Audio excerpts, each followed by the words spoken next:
बात जरा अब अदालत के एक अहम फैसले की भी करते हैं, जिसका बराह रास्त असर बहुत सारे स्कूलों पर होगा। पिछले दिनों एक हुक्म एफएफआरसी की तरफ से जो फी फिक्सेशन रेगुलेशन कमेटी है उसकी तरफ से सरकारी स्कूलों बल्कि प्राइवेट स्कूलों को दिया गया था और कहा गया था कि सालाना फीस वसूल ना करें, लेकिन ये मामला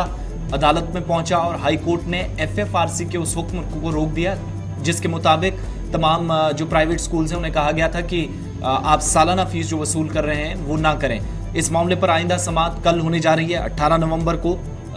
एक बार फिर से हो सकता है कि नया हुक्मनामा इस पर जारी किया जाए, लेकिन ये बात जरूर है कि एफएफआरसी की तरफ से जो हुक्म पिछले दिनों जारी किया गया था उस हुक्मनामे को रोक दिया गया है हाई कोर्ट की तरफ से। मुख्तलिफ स्कूल्स थे जिन पर कई तरह की शिकायत और इल्जामात और उसके बाद स्कूलों के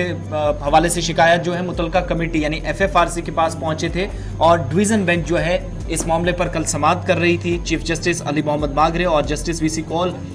उनकी बेंच ने इस मामले पर समाअत की और पहले एफएफआरसी के दलाइल सुने गए कि किस बेस पर उन्होंने पिछला जो 4-5 दिन पहले फैसला लिया था, किस बेस पर उन्होंने स्कूलों को रोका, अपनी तरफ से दलाइल कानूनी तौर उन्होंने पेश किए और दूसरी तरफ जो इस फैसले के खिलाफ पिटिशनर गए थे उनको सुनने के बाद फैसला ये हुआ कि जो हुक्मनामा एफएफआरसी ने दिया था फी को रोकने का, ये जो सालाना फीस रोकनी थी प्राइवेट स्कूल्स की, उसको रोक दिया गया हाई कोर्ट की डिवीजन बेंच की तरफ से। जस्टिस अली मोहम्मद मागरे और जस्टिस वीसी कौल का फाइनल जजमेंट ये था। अगली समाअत जिसका इंतजार रहेगा वो कल है, जुमे को 18 तारीख को होने जा रही है। दूसरी तरफ ये भी आपको बताएं कि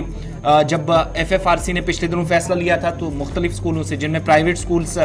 बिलखुसूस वो थे,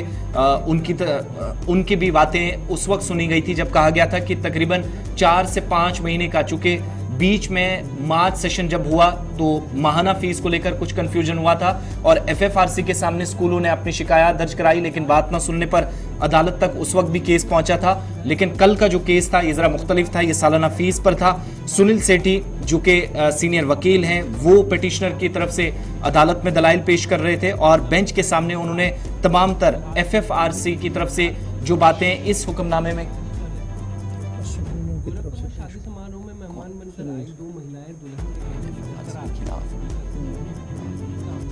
एफएफआरसी के पास कल किया जाए अदालत में कल जिनमें से 2 महिलाएं कमरे में घुस गई और जेवरात से भरा बैग पर्दे से छिपाकर बाहर निकल गई। चोरों के वापस जाते वक्त मैरिज हाउस की कार में सभी बैग पर आ गए। फिलहाल पुलिस सीसीटीवी के आधार पर से साहिल इकबाल हमारे साथ है, क्योंकि सुनील सेठी ने कल जब अपने दलाइल ऑनरेबल हाई कोर्ट के अंदर रखे तो उसके बाद चीफ जस्टिस अली मोहम्मद मागरे साहब और जस्टिस वीसी कौल साहब ने अबेंस कर दिया एफएफआरसी के उस ऑर्डर को जिसमें एनुअल फीस चार्जेस की बात को रोकने की कही गई थी और ये कह दिया कि जनाब अगली समाअत जो है वो कल होगी एफएफआरसी के दफ्तर में और पिटिशनर को सुना जाएगा और एक रास्ता निकाला जाएगा। लगातार सुनील सेठी साहब ये बात बताते रहे थे कि प्राइवेट स्कूलों को परमिट किया जाए कि वो एनुअल फीस ले और उसके साथ साथ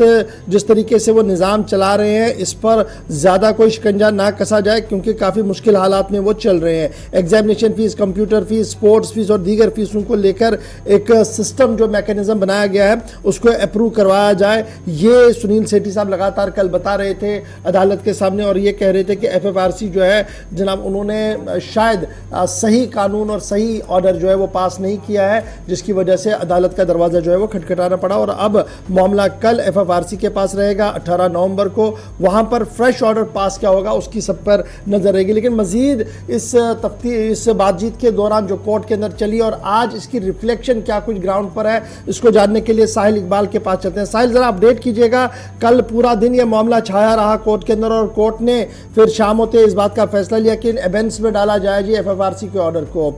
तलबा वालिदैन इसको किस तरीके से देख रहे हैं और मजीद क्या कुछ पेशरफ इसमें हो सकती है? बिल्कुल गौहर, जिस तरह से आसिफ ने पहले ही बताया कि 2 नवंबर को ये फैसला लिया गया था, एफएफआरसी की तरफ से एक ऑर्डर जारी किया गया था। उससे पहले कुछ स्कूल्स ने एक नोटिफिकेशन जारी किया था और अपने जो स्कूल में पढ़ रहे तलबा है उनको एनुअल फी अदा करने के लिए कहा गया था और उस पर फिर बाद में कार्रवाई करते हुए एफएफआरसी की तरफ से एक नोटिफिकेशन जारी हुआ था, एक हुक्मनामा जारी हुआ था और उन स्कूल्स और उसके साथ साथ तमाम जो प्राइवेट स्कूल्स हैं उनको कहा गया था कि आप एनुअल फी जो है चार्ज ना करें, क्योंकि जो एकेडमिक सेक्शन है वो चेंज हो गया है, एकेडमिक कैलेंडर जो है वो चेंज हो गया है और नवंबर 2022 से मार्च 2023 तक आप एनुअल फी जो है वो चार्ज ना करें। और इस पर अब